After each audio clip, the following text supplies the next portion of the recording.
Okay, boys, here we go.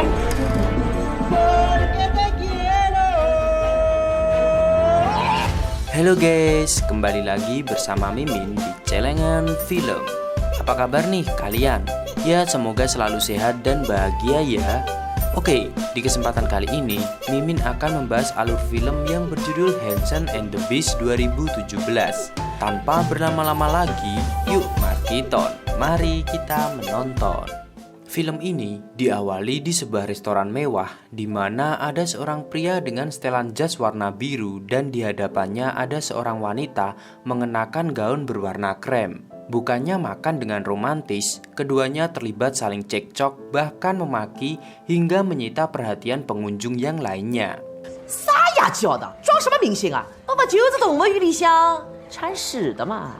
Merasa malu dan terhina, pria itu pun berniat akan meninggalkan wanita yang ada di hadapannya itu. Pria itu adalah Yuan Shuai, seorang pria yang bekerja di kebun binatang sebagai perawat gajah. Meski bekerja, ia memiliki banyak hutang sehingga ia menggunakan aplikasi kencan untuk menjalani kencan buta dengan wanita dari keluarga kaya raya.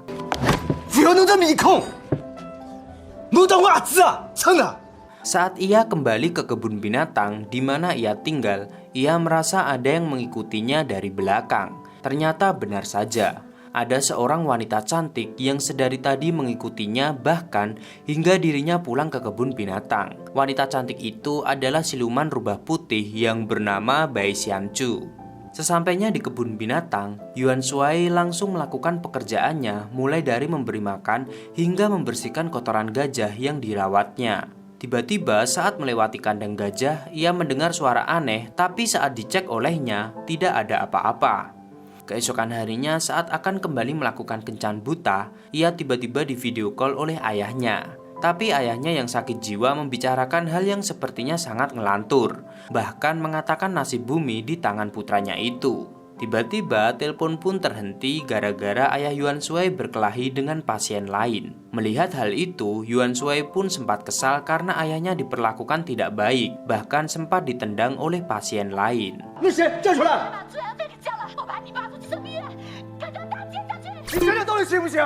Keesokan harinya, Yuan Shuai kembali pergi untuk kencan buta. Kali ini ia pergi ke sebuah kafe yang terdapat kucing-kucing di sana. Saat ia sedang memotret seekor kucing dengan handphonenya, tiba-tiba saja dari balik jendela kaca kafe ada seorang wanita dengan sandal biru melintas. Kemudian wanita itu masuk ke dalam kafe dan langsung menemui Yuan Shuai yang mengaku bernama Hansen. Wanita cantik berbaju putih dengan sandal warna biru itu bernama Bai. Yuan Shuai kemudian mencocokkan sosok wanita yang dihadapannya dengan sosok wanita yang ia kenal di situs kencan buta. Tapi sepertinya berbeda, karena Bai yang dikenalnya di internet berusia 43 tahun. Kemudian wanita itu berkelakuan sedikit aneh, mulai dari tiba-tiba mengobok-obok akuarium hingga meminum air akuarium dengan menggunakan gelas milik Yuan Shuai sampai ikannya ikut terminum dan dimuntahkan kembali ke akuarium. Wanita itu mengaku sudah lama tidak bertemu dengan Yuan Shuai dan sudah lama mencari-cari Yuan Shuai. Kemudian wanita itu mengaku jika dirinya sebenarnya bukan manusia, tetapi seekor rubah. Tapi sayangnya Yuan Shuai yang terlihat sedang berusaha bersembunyi dari segerombolan orang tidak menggubris ucapan wanita yang ada di hadapannya. Ternyata Yuan Shuai berusaha kabur dari para penagih hutang di mana dulu ia pernah berhutang untuk membuat film. Ia pun tertangkap dan dibawa oleh para penagih hutang. Saat akan keluar dari kafe, ia berpapasan dengan Nona Bai yang sebenarnya. Sedangkan wanita yang mengaku dirinya seekor rubah sedang ditelepon temannya untuk berhati-hati karena dirinya harus diawasi oleh Biro Perubahan Wujud.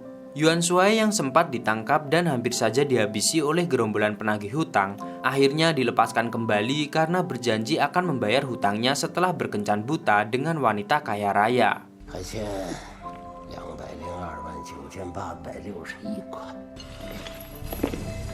Saat sudah berada di gudang kebun binatang dekat kandang gajah yang merupakan tempat tinggalnya, ia dikejutkan dengan kedatangan wanita cantik yang tadi siang ia temui di kafe. Yuan Shuai mengira wanita itu adalah orang suruhan Li Shigang dan bagian dari anggota geng penagih hutang. Yuan Shuai pun berusaha menjelaskan bahwa dirinya akan segera membayar hutang-hutangnya. Sedangkan wanita cantik itu juga berusaha menjelaskan jika ia adalah seekor rubah. Kemudian wanita itu mencoba menceritakan tentang masa kecil mereka di mana Yuan Shuai pernah mengusili gadis kecil di sekolahnya. Kemudian melindungi seekor rubah putih hingga dada Yuan Shuai mengalami luka yang membekas hingga kini. Yuan Shuai pun heran kenapa wanita itu bisa tahu semuanya. Wanita itu pun kemudian berusaha membuktikan wujud aslinya, tapi saat ia akan mengubah dirinya menjadi rubah, ia tidak bisa dan selalu gagal. Ia meminta diberi minuman alkohol dan tak lama kemudian ia pun merasakan dirinya akan segera berubah menjadi seekor rubah. Dan benar saja, tak lama kemudian matanya memerah. Bulu berwarna putih mulai tumbuh di tubuhnya dan ia menggaum seperti seekor rubah besar. Dan berubahlah ia menjadi seekor rubah putih yang sangat besar. Yuan Shuai yang takut melihat itu berusaha kabur. Rubah putih itu pun mencoba menahan Yuan Shuai hingga baju Yuan terlepas. Kehadiran rubah putih itu pun tidak hanya membuat takut Yuan Shuai, tapi juga membuat takut dua orang anggota geng penagih hutang yang sedang mengawasi Yuan Shuai. Karena saking takutnya, Yuan Shuai yang hanya memakai kolor pun lari terbirit-birit dikejar rubah yang sempoyongan karena mabuk minum alkohol.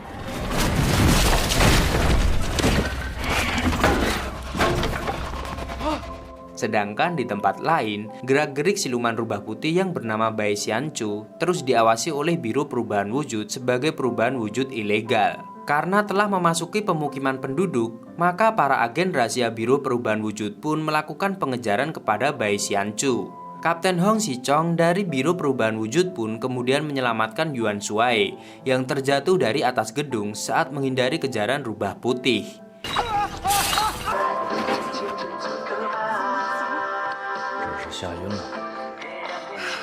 Kapten pun meminta anggotanya untuk menghapus ingatan para saksi dengan menyebar robot nyamuk. Tiba-tiba Bai Xianchu datang menepis robot nyamuk yang akan menggigit Yuan Shuai agar hilang ingatan. Ternyata rubah putih atau Bai Xianchu mengejar dan mencari Yuan Shuai karena ia sangat ingin menikahi Yuan Shuai. Tapi sayangnya jika itu dilakukan akan berbahaya bagi dirinya, dan itu adalah kejahatan besar bagi dunia Youjing atau siluman. Bai pun menampar dan melawan Kapten Hong yang mencoba menghalangi keinginannya bersama Yuan Shuai yang seorang manusia. Kemudian meminta Kapten Hong untuk memberi daun obat untuk menyembuhkan luka di paha Yuan Shuai karena bekas cakarannya. Kapten Hong pun mengajak Bai yang mabuk berat untuk segera pulang. Baru saja digendong, Bai malah muntah di kepala Kapten Hong.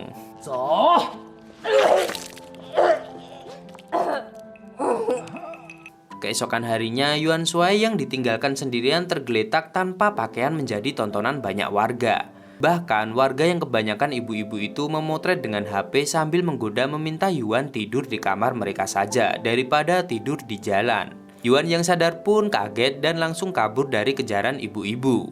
6 jam kemudian, setelah sampai di tempat tinggalnya, Yuan kembali harus menghadapi ketua geng penagih hutang yang bernama Zigang. Tiba-tiba Yuan merasa dirinya gila karena ia merasa sudah pernah mengalami hal yang sama bersama penagih hutang itu.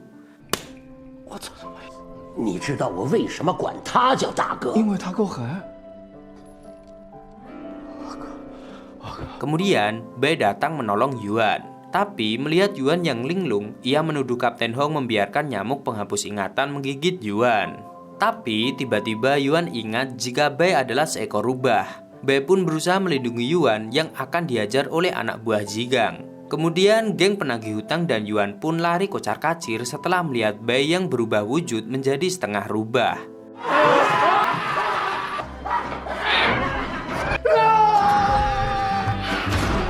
Di kantor Biro Perubahan Wujud, Kapten Hong lagi-lagi memerintahkan anak buahnya untuk menghapus ingatan setiap orang yang melihat perubahan Bai. Mereka pun mulai khawatir apabila yang dilakukan oleh Bai akan terdengar oleh Komisaris Yun. Lagi-lagi, Bai menyelamatkan Yuan dari gigitan nyamuk penghapus ingatan dan mengingatkan Yuan agar tidak menarik perhatian Biro Perubahan Wujud. Mendengar itu, Yuan malah berlari sambil berteriak memanggil Biro Perubahan Wujud. Kemudian Bai masih berusaha mengatakan keinginannya untuk menikahi Yuan. Bahkan hingga memiliki anak dengan Yuan dan tinggal selamanya dengan Yuan. Mendengar itu, Yuan pun berusaha menjelaskan jika saat mereka kecil ia tidak sengaja menyelamatkan rubah putih karena hewan langka dan hampir punah. Saat itu Yuan takut ayahnya yang bekerja di kebun binatang akan dihukum pihak kebun binatang jika salah satu hewan yang ada di sana terluka. 不行，干什么都行。 Kantor Biro Perubahan Wujud pun kedatangan Komisaris Yun. Ia terlihat sangat marah mendengar berita tentang Bai yang sedang mendekati manusia. Komisaris Yun meminta Kapten Hong untuk segera mengadili Bai dan menghalangi keinginan Bai untuk berbaur dengan manusia. Hal itu diperintahkan oleh Komisaris Yun karena Bai termasuk dalam golongan Yojing rubah kutub putih yang langka dan sangat berharga. Sedangkan di tempat lain, Bai memergoki Yuan sedang melakukan kencan buta lagi bahkan dengan 2 orang wanita sekaligus. Bai pun marah sampai-sampai ia menangis sedih kenapa Yuan ingin mengiyakan menikah dan punya anak dengan selain dirinya.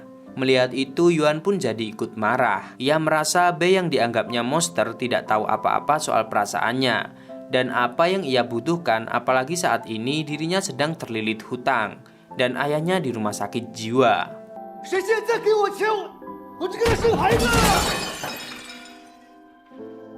Selanjutnya, dalam perjalanan pulang, Yuan ditemui oleh Komisaris Yun yang mengaku sebagai profesor yang sedang melakukan penelitian dan meminta bantuan Yuan untuk menancapkan suntikan berisi cairan hijau ke leher rubah kutub putih yaitu si Bai. Komisaris Yun juga mengiming-imingi uang dalam jumlah yang sangat besar untuk Yuan jika ia berhasil melakukan apa yang diperintahkannya.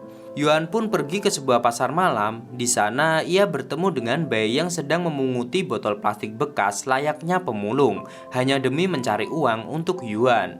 Kemudian saat sedang berdebat dengan Bai, Yuan mendapatkan notifikasi jika uang sebesar 20.000 Yuan sudah ditransfer dan sisanya 80.000 Yuan akan segera dikirim. Saat itulah ia mencoba menusukkan suntikan ke leher Bai. Tapi sayangnya tiba-tiba ia urungkan niatnya. Yuan malah justru mengajak ngobrol Bai dan menceritakan tentang kehidupannya.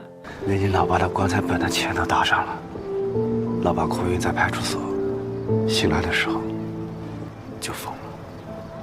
Ia yang sebelumnya seorang produser dan percaya pada omongan penggemarnya yang mengatakan dirinya akan menjadi superstar, kini tidak pernah menyangka jika satu-satunya penggemarnya adalah seekor binatang rubah. Tiba-tiba Bai menghilang saat ia melihat kembang api. Bai kemudian pergi ke pusat hiburan malam karaoke dan bekerja menjadi seorang pemandu lagu. Karena sebelumnya Yuan memberitahu sebuah tempat yang bisa dengan cepat mendapatkan uang banyak dengan modal paras cantik seperti Bai. Di sana ia bertemu dengan Bos Chong. Dengan sigap, ia langsung mengajukan diri untuk menyanyi agar mendapatkan uang bergepok-gepok yang ditawarkan Bos Chong. Yuan pun pergi mencari Bai, bahkan sampai-sampai ia mencari Bai di tiap-tiap ruangan karaoke. Hingga akhirnya Yuan menemukan Bai di sebuah ruangan di mana ia sedang menawarkan pahanya untuk dipegang oleh Bos Chong karena akan mendapatkan tips dalam jumlah banyak. Yuan pun langsung menarik Bai pergi dari tempat itu. Dan sayang sekali, Komisaris Yun yang datang mencari Bai terlambat beberapa menit sehingga kehilangan jejak Bai. Dalam perjalanan pulang, Yuan memarahi Bai yang berniat bekerja menjual diri di tempat karaoke. Bahkan, ia mengancam jika Bai berani pergi ke tempat itu lagi, ia akan menyuntikkan cairan hijau ke leher Bai. Bai kemudian memberitahu Yuan jika Komisaris Yun bukan profesor, tapi bangsa Yojin juga seperti dirinya. 你这一针打我身上，他肯定给你钱，可你为什么还不动手？ Bai kemudian memeluk Yuan dan mengatakan kepada Yuan jika kedatangannya hanya untuk membalas budi kebaikan Yuan dulu padanya. Bai pun menyerahkan lehernya untuk disuntik cairan hijau oleh Yuan. Bukannya menyuntik cairan hijau ke leher Bai, Yuan malah mencium bibir wanita yang mengaku menjadi penggemarnya itu. Kini Bai tinggal bersama Yuan. Tiba-tiba saat bulan purnama, Bai membawa golok dan melukai telapak tangannya dan melukai telapak tangan Yuan. Kemudian merekatkan tangan mereka sambil mengucapkan kalimat yang ternyata adalah sumpah pernikahan ala Yojin. Dan mereka pun resmi menjadi suami istri. Selanjutnya mereka berdua melakukan malam pertama selayaknya pengantin baru. Setelah melakukan malam pertama, tiba-tiba segerombolan pasukan dari Biro Perubahan Wujud datang untuk menangkap Bai. Karena berusaha menolak untuk ditangkap dan diadili, Komisaris Yun pun datang.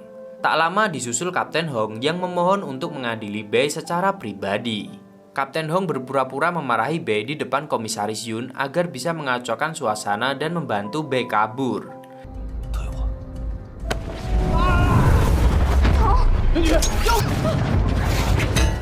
Tapi sayangnya, Komisaris Yun berhasil menyandera Yuan dan meminta Bei untuk berlutut dan mengangkat tangan. Saat itu juga, Komisaris Yun melihat bekas luka di telapak tangan Bei. Tiba-tiba, geng penagih hutang datang dan mengira Yuan sedang melakukan cosplay untuk mengelabuhinya. Kemudian Bei berubah menjadi rubah putih besar dan pergi dengan membawa Yuan. Dari tempat yang sangat jauh, Komisaris menembakkan busur panah berisi cairan hijau ke arah Bei. Meskipun Bei telah kabur ke tempat yang jauh, busur panah itu mengikuti hingga melukai punggungnya. Bei kemudian meminta Yuan untuk menghubungi sahabatnya yang bernama Bingbing. Yuan kemudian menggendong istrinya untuk mencari pertolongan. Kemudian di tengah jalan ia bertemu mobil box yang ternyata dikendarai Jia Bingbing. Di dalam mobil box, Bingbing membantu mengobati luka di punggung sahabatnya itu. Setelah siuman, Bei meminta Bingbing untuk menolongnya. Tapi Bingbing tidak mau. Meski tidak mau, ia tetap membantu mencarikan cara agar sahabatnya itu selamat. Bingbing kemudian membawa Bei dan Yuan ke lokasi tempatnya syuting karena Bingbing berprofesi sebagai artis dan sedang menjalankan syuting film tentang Yojin. Bingbing bahkan telah menyiapkan mobil untuk Bei dan Yuan kabur dari kejaran Komisaris Yun. Ternyata Komisaris Yun telah masuk ke lokasi syuting dan menyamar sebagai pemeran pendukung. Bei dan Yuan pun memanfaatkan kesempatan adegan perang untuk kabur. Sayangnya, Yuan harus tertahan karena ayahnya disandra oleh Komisaris Yun. Yuan pun tidak bisa berbuat apa-apa melihat ayahnya diinjak oleh Komisaris Yun. Melihat suaminya tidak berdaya untuk melakukan apa-apa, Bei pun mendekat dan mengarahkan tangan suaminya untuk menusukkan cairan hijau ke lehernya. Seketika Bei pun mengerang kesakitan lalu pingsan.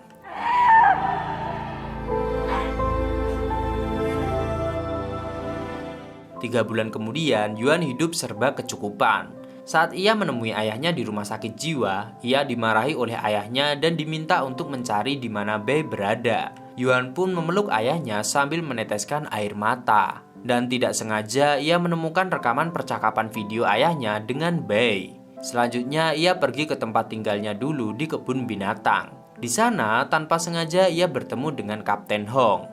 Kapten Hong begitu marah mengetahui Yuan yang tega menyuntikkan cairan hijau dan membuat Bei menjadi monster. Kini Bei direhabilitasi di pusat rehabilitasi Yojin karena ia setengah waras saat ini. Yuan pun berusaha mencari cara demi menyelamatkan istrinya itu. Kemudian Kapten Hong mengajak Yuan menemui Yojin jenis panda yang bisa membantunya melakukan penyamaran. Yuan pun menyamar menjadi Komisaris Yun dan pergi ke penjara dunia Yojin.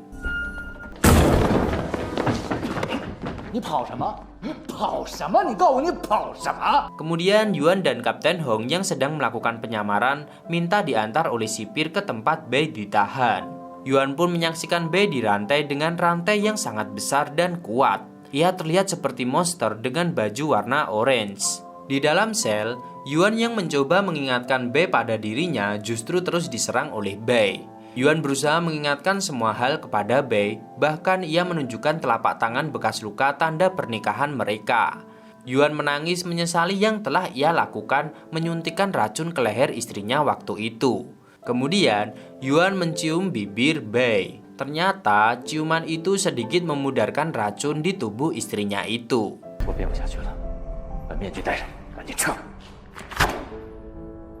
Tak lama kemudian, Komisaris Yun yang asli datang.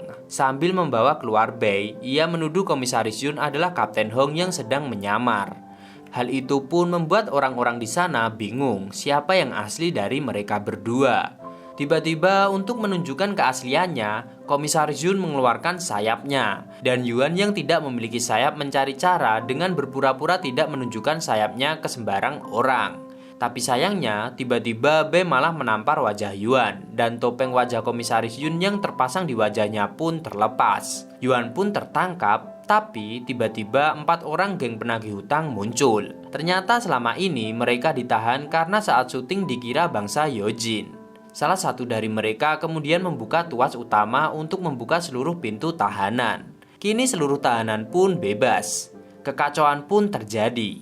Saat itulah Yuan menyelamatkan Bei istrinya dan Bei pun mulai mengenali Yuan. Kapten Hong meminta Yuan untuk segera kabur. Tapi Yuan yang tidak paham malah mengambil perhatian Komisaris Yun.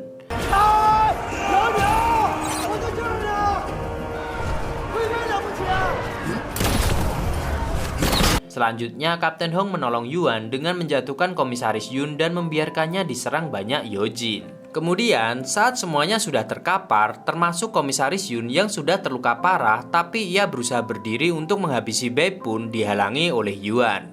Hingga akhirnya Yuan pun tertusuk mata pisau Komisaris Yun. Bei yang murka suaminya dilukai, langsung melempar tubuh Komisaris Yun. Keesokan harinya, berita di TV Dunia Yojin mengabarkan jika Komisaris Yun ditangkap untuk dimasukkan pusat rehabilitasi. Sedangkan Bingbing kini menjadi artis yang sangat terkenal karena film Yojinnya. Kemudian Kapten Hong mengumumkan jika saat ini manusia dan Yojin dibolehkan berhubungan baik bahkan menikah. Saat mengumumkan daftar orang yang telah resmi mendapat izin menikah, ia meneteskan air mata saat menyebut nama Bei.